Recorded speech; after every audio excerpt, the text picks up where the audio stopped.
Ya, assalamualaikum warahmatullahi wabarakatuh. Kali ini eh, kita akan bakal ini nih eh, sharing bareng Mas Ilham ya. Yap, Nah, ini mungkin dulu teman-teman pernah lihat juga atau pernah nonton video saya yang sebelumnya bareng Mas Ilham juga pada saat itu di restroom ya. ya di Nah, ini restroom. ngobrol-ngobrol masalah waktu itu ngobrolin masalah apa? Nurunin berat Masalah badan ya. nurunin berat Nah, badan. kalau teman-teman mau apa namanya mau tahu yang diobrolin dulu itu seperti apa, bisa cek di video saya sebelumnya. Terus nah kali ini nih Mas Ilhami ngerasa bahwa udah kayaknya sih udah cukup ada perbedaannya dari Ya yang udah sebelumnya ya. cukup banyak lah. Nah, ini kita bakal kupas, kita bakal cari tahu apa aja sih yang dilakukan selama pada saat itu kan mentok ya berat Ya badannya ya. mentok ya. Berat badannya mentok. Sekarang kita bakal dengerin nih ceritanya, bisa buat pengalaman juga buat teman-teman yang mau nurunin berat badan atau mau bikin badannya lebih kering daripada sebelumnya ya, atau yang udah diet mentok. Nah, ini kita dengar nih ceritanya nih. Siapa tahu bisa ada sesuatu yang bisa diambil, yang kita bisa jadiin pelajaran buat kita bikin badannya lebih kering dan shape. Oke, silakan Mas Ilham. Kita dengerin nih kayak gimana Ya, nih prosesnya, kayak gimana sampai badannya kayak sekarang udah six pack ya. ya Nah, boleh udah. coba dilihat dulu six packnya. Sekarang udah lagi itu, Apa? lagi itu Ah, boleh soalnya lagi sekarang udah dalam posisi maintain. maintenance ya. Oke. Ya, Ya oke, kita bakal cerita nih. Dan satu lagi yang perlu diingat, Mas Ilham ini juga dia natural. Jadi dia nggak pakai apa-apa. Ya. ya. Ini pengalaman dari Mas Ilham nih. Oke, yuk. Dari mana dulu nih? Terserah mungkin dari yang kemarin pas mentok itu tuh. Apa nih Oh, sih? Apakah latihannya dia dirubah atau pola makannya hmm. dirubah? Terus kalau misalkan ngerubah pola makan, apa yang dirubah kayak gitu loh. Ya coba Oh ya. agak deketin lagi aja mic-nya. Ya. Sebenarnya dari yang video sebelumnya itu yang saya rubah itu sebenarnya kalau untuk makan tidak ada yang saya rubah. Saya masih tetap makan yang bersih kayak biasanya. Cuma yang saya rubah itu adalah pola latihannya. Sekarang saya setelah latihan tuh setiap latihan saya selalu kardio 30 menit. Itu kunci utamanya paling menurut saya, kardio setelah latihan. Kenapa? Karena menurut saya, jadi kalau kita lagi angkat beban, itu ada pembakarannya dulu. Itu tuh belum lemak yang dibakar. Mungkin lemaknya udah ada yang kebakar, cuma menurut saya mungkin belum optimal kan masih sisa makanan sebelumnya.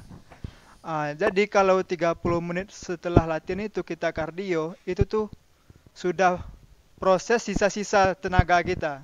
Jadi menurut saya yang dibakar tuh lemak, kemungkinan lemak yang dibakar. Soalnya saya sadarnya pas lihat visual badan saya kalau saya selama menambahkan kardio itu tuh pengeringannya lebih cepat.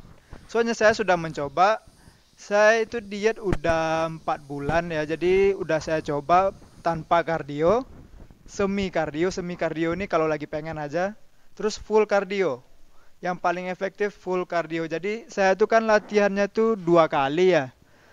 Jadi pagi latihan sama sore latihan. Jadi tiap tiga setelah latihan tuh 30 menit, minimal 30 menit saya selalu kardio.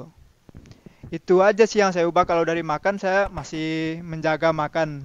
Saya seperti pada video yang sebelumnya itu saya makannya sama aja, nggak ada yang saya rubah. Cuma makin turunnya berat badan, porsinya makin saya kurangi. Gitu. Jadi biar tetap defisit kalori. Jadi saya tuh kalau dibilang menghitung kalori, ya saya hitung. Jadi semuanya berapa apa namanya? Hitung-hitungannya Gram-gramannya ya, ya, gram-gramannya gram-gramannya ya. saya hitung. Saya punya timbangan. Jadi setiap makan tuh saya timbang. Itu paling seminggu atau 3 hari pertama lah ya yang timbangan. Setelah itu pasti udah Udah terbiasa, apal. udah hafal. Jadi tinggal ambil, pas-pasin aja, udah gitu aja. Kalau yang saya ubah, kalau latihan sama aja, latihan sama aja tetap berat, tetap seperti biasa, nggak ada yang berubah dari yang sebelumnya. Cuma mungkin ada apa namanya ya, saya tambah seperti superset, drop set gitu Nah, iya ya. iya iya Hmm. iya. Biar lebih apa namanya? Biar lebih maksimal lagi Iya, panasnya atau pembakarannya atau Iya. pembentukan ototnya biar lebih Hmm. maksimal lagi. Terus eh kardio ini memang sangat penting ya. Iya, Jadi saya iya. juga ngelakuin Hmm. kardio baik itu dalam kondisi cutting ataupun bulking, tetap Iya. aja saya lakuin kayak gitu karena takutnya nanti ketika saya mau cutting mulai kardio biasanya males tuh kebiasaan Iya, karena iya. kan nah kayak gitu. Kardio tuh emang salah satu, kalau untuk pembakaran ya itu bagus banget, soalnya saya udah meneliti dengan tubuh saya sendiri ya, soalnya kan tiap-tiap kita tuh beda-beda. Betul, betul. Tiap orang Ya. berbeda dia. Hmm. Jadi saya udah meneliti dengan tubuh saya sendiri, saya udah mencoba tanpa kardio, semi kardio dan full kardio. Yang paling efektif menurut saya full kardio. Sebenarnya apa kalau sering kardio, kan mitosnya sering kardio bakar otot tuh. Menurut saya nggak ada yang dibakar otot. Angkatanku Nah, betul, betul. pas aku bulking sampai sekarang angkatanku sama aja, nggak ada yang berubah. Cuma mungkin repetisinya yang mulai turun karena kan kita lagi diet tuh, dalam posisi diet ketat ya, ya tenaganya nggak semaksimal pas bulking gitu, makan yang banyak ini ya beda. Kalau penurunan massa otot, kalau saya ya ini kan di gym tuh biasanya ada timbangan body fat tuh, ada timbangan In untuk body. ya in Ya, kita body. punya in body ya di Hmm. double gym. Cuma saya tuh lebih berpatokannya ke angkatan. Jadi kalau seandainya angkatan saya turun, itu menurut saya itu mungkin ada yang salah, atau penyusutan otot atau enggak otot saya ikut kebakar. Cuma sampai saya hamin seminggu sebelum pertandingan nggak ada yang berubah satupun. Angkatan saya tetap sama, cuma repetisinya mulai saya kurangi. Kalau untuk di timbangan, timbangan tuh buat acuan aja, jangan sebagai patokan utama. Soalnya kalau patokan utama hasilnya beda. Ini misalnya Mas Wayan nih body fatnya, misalnya dia dalam kondisi kering kayak gini bisa aja 10 body fatnya saya. Saya bisa aja segini ya 7 kan. Jadi tiap orang tuh beda, soalnya teman saya ada body fatnya yang 7, ada yang 6. Tapi lebih keringin saya yang body fatnya 14. Nah, itu kalau mau timbangan menurut saya untuk acuan aja. Kalau turun berarti bagus, itu berarti ada progres. Nah, cuma kalau untuk saya ya, sebagai saya pribadi, saya tuh lebih berpatokan ke visual. Soalnya saya pernah 2 bulan pertama diet itu saya berpatokan ke timbangan, tiap minggu saya nimbang, itu patokan timbangan, jadi saya bikin stres karena ada timbangan. Kok timbangan saya turun, kok timbangan saya naik, itu bikin stres timbangan. Jadi saya patokannya sekarang tuh ke visual. Visual betul. Ya, Jadi lebih lihat ke detail-detailnya iya ya. lebih Oh, lihat ke sekarang lebih kelihatan nih, detailnya sekarang ya. lebih kering kayak gitu ya. Dan kita juga Hmm. eh semakin lama semakin tahu kalau apalagi kalau kita Iya. ngelihat bisa dikatakan motivasi-motivasi yang lain tuh Hmm, yang ya.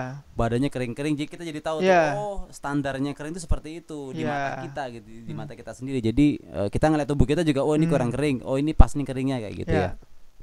Ja- ya. Jadi kenapa patokannya visual ya? Jadi saya tuh setelah latihan pasti saya kalau di gym tuh buka baju. Kenapa? Itu buat patokannya hari ini sama hari esoknya. Saya record. Tanya aja sama Mas Wayan yang lihat Iya, saya iya, setiap iya. hari latihan pasti saya record. Kenapa saya record? Itu buat patokan. Wah, pas tanggal segini ini posisi badan saya, pas tanggal sini ini udah ada perubahan. Jadi kita tuh tahu ada perubahan apa enggak. Nah, itu kalau kita melihatnya dari visual ya.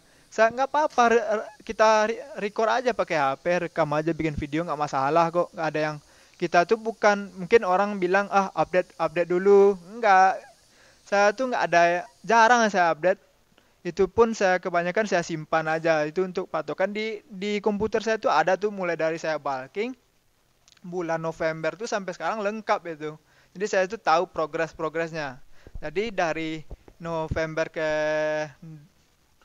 November ke Desember itu saya tahu tuh berapa, Desember ke Januari, Januari ke Februari saya tahu perubahannya. Jadi dari situ saya juga meneliti yang masalah kardio tadi, saya tahu ini sebelum kardio kayak gini hasilnya, setelah kardio kayak gini hasilnya gitu. Jadi kita tuh kalau merecord setelah latihan itu kita tuh bukan update sebenarnya, kita tuh mau melihat visualnya aja. Soalnya contohnya punggung ya, punggung tuh kalau kita lihat kita tuh nggak Nggak bisa kelihatan lihat ya. ya. Jadi satu-satunya cara ya kita record ya. Jadi kita tuh tahu, oh ini, oh yang di sini masih kurang, oh di sini masih tebal. Nah, itu. Oke, itu mungkin dari segi latihan ya yang Ya, ada sedikit perubahan. Mungkin dari yang tadinya nggak pernah kardio jadi ya, tambah kardio ya, tambah ya, kardio. Walaupun itu kita lakukan latihannya mungkin sehari 2 kali ya, tetap ya, ya. kardionya sehari Hmm, kardionya juga tetap 2 kali juga ya setelah tetap latihan ya. ya, kayak gitu. Terus kalau dari pola makannya nih ya, jadi Hmm. makannya itu apa aja sih? Oh, Kalau Mas makannya. Ilham ini makannya apa aja nih? Kita pengen tahu nih. Jadi biar oh ternyata pakai seperti ini tuh bisa juga tuh. Nah kayak gitu loh. Oh Oke yuk coba ya. dari pola makannya ya. Jadi untuk makanan ini, kalau makanan saya ini tuh menurut saya lebih ekstrim. Karena kenapa lebih ekstrim ya? Saya tuh malas ngolah makanan. Jadi saya tuh malas nyampurin bumbu-bumbu gitu. Jadi gimana ya, apa yang ada, udah itu aja saya makan. Jadi setiap ini kan saya dalam posisi anak kos ya. Jadi setiap pagi itu saya jam 5 tuh udah bangun. Jadi jam setengah kan saya tuh gym ke sini tuh gym buka jam 6. Perjalanan dari kos ke sini saya mampir dulu beli ayam. Beli ayam setengah kilo, beli ayam sekilo, kadang beli tuna. Jadi setelah latihan saya baru masak tuh, masak sama makan. Jadi nah untuk makan ini saya tuh nggak ada yang aneh-aneh ya. Ya cuma nasi merah, ayam tuh saya teflon. Eh, Teflon yang anti lengket itu loh, yang tanpa Iya yang iya anti iya. lengket. Jadi kita tuh nggak perlu pakai minyak-minyak. Terus kalau kan ada juga orang tuh yang direbus. Ini pengalaman saya yang dulu ya, pas saya bulking, mencoba bulking bersih tapi gagal. Itu salahnya pas di ayam rebus-rebusan. Betul. Jadi ini juga dulu juga sempat saya alamin ya. Jadi waktu Hmm. zaman dulu tuh saya kalau makan ayam itu mikirnya cuma ayam rebus aja, Ya, dikukus, direbus mikirnya gitu kan. ya Nah, jadinya apa? Dia nggak ada kalau menurut saya pribadi, dia itu nggak ada rasanya. nggak ada rasa aneh loh.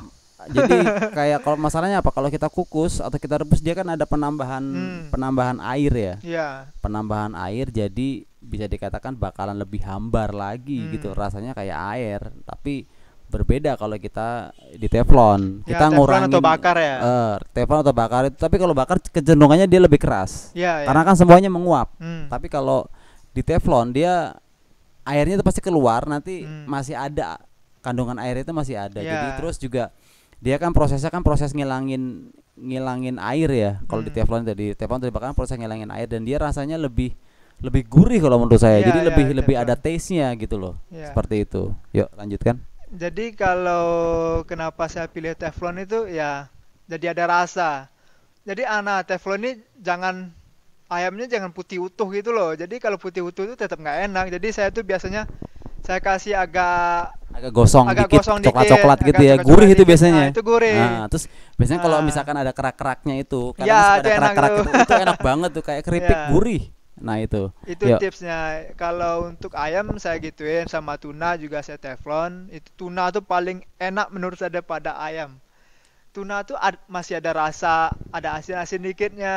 Padahal itu kan ya kalau dibilang dari sodium, sodium alami nggak masalah Nggak lah ya, masalah. nggak masalah Jadi sodium alami. kadang-kadang juga apa namanya kita ya tetap membutuhkan. Cuman Iya, selagi itu masih dalam porsinya itu hmm, masih masih oke. iya, Asal jangan kalau menurut saya sih yang penting dia nggak nambahin sodium iya aja, nggak nggak nambahin nambahin sodium garam ya. gitu loh itu aja Hmm, sih. Tapi kalau kita ambil dari ikan laut, tuna iya, kayak gitu, it's okay sih nggak bakal iya nggak berpengaruh ke masalah. tubuh gitu ya. Lanjut. Hmm. Nah untuk makan ya itu cuma cuma itu makanan saya. Jadi gini nih tipsnya, gimana kalian itu pas awal diet kan biar nggak gagal nih, frustasi, stres, ujung-ujungnya makan kotor kan. Nah ini jadi pas awal-awal minggu pertama itu jangan langsung makan bersih gitu, nggak bisa. Jadi kalian tuh butuh dibiasakan dulu mulutnya itu agak terbiasa. Jadi saya itu pas minggu-minggu pertama itu masih semi kotor. Jadi ada kotornya, ada bersihnya. Jadi itu tuh buat membiasakan yang bersih ini dulu loh. Jadi seminggu pertama udah gini, minggu ke selanjutnya saya kurangi sampai benar-benar clean. Itu pun di bulan kedua itu saya udah mulai ngurangi bumbu. Jadi bumbu sisa-sisa bulan pertama itu seperti seperti oregano, ketumbar, apa namanya, yang lain-lain tuh saya karena habis ya, karena habis dia kan botol tuh, karena habis dan saya malas pergi belinya, ya udah Saya masukin aja, akhirnya lidah saya tuh semakin habis bumbu ini, saya tuh makin terbiasa makan yang kayak Jadi gitu. jadi sebenarnya sih kalau kayak rempah-rempah sih nggak Ya masalah gitu ya. rempah-rempah sebenarnya nggak Sebenarnya nggak masalah, masalah, cuma cuman ya itu tadi udah karena udah kita juga biasanya juga masak sendiri gitu kan. iya, Jadi ya udahlah males kayak itu. Mau pakai bawang juga bisa iya kita potong-potong dulu cuman kan istilahnya tuh kita ngeman waktunya udahlah langsung aja iya, gini-gini. Jadi iya, kesannya memang lebih ekstrim gitu iya loh. lebih Dan ekstrim. sekali lagi kalau rempah-rempah itu mau digunakan Hmm, monggo silahkan bisa dan itu juga sangat membantu gitu loh karena kan hmm. vitaminnya atau unsur-unsur yang terkandung di dalamnya kan sangat bermanfaat buat tubuh. Iya, Oke. sebenarnya kan kita kayak akar rempah sebenarnya ya. Itulah kenapa Indonesia dijajah loh. Cuma karena saya malas, saya kan malas loh. Jadi ya pergi beli itu aku malas, ke pasar tuh aku malas kok.